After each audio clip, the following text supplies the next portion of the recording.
The seventh talent competition performance is from Miss Colorado.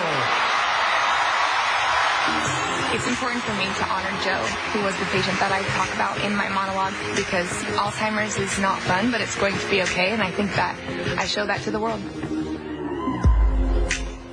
Performing an original monologue, here is Kelly Johnson, Miss Colorado. Every nurse has a patient that reminds them why they became a nurse in the first place. Mine was Joe. Joe was in the beginning stages of Alzheimer's. He had moments with and moments without his memory. But the hardest part about the aging condition for Joe were his night terrors. He would wake up in the middle of the night screaming absolute bloody murder. But if I just went into his room and sat with him for a little while, I could usually calm him down. But then he wanted to talk. He'd ask me if I could change his treatments, and I'd say, "No, Joe, I can't do that. I'm just a nurse." "Well, what about my medications? Can you fix those?" And I'd say, "No, Joe, I can't. I'm just a nurse."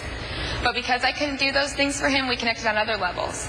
He'd ask me about volleyball, and we'd talk about his grandbabies, and he'd tease me about being the only nurse on the unit that can reach the gauze on the top shelf. It was a lot of laughs with Joe.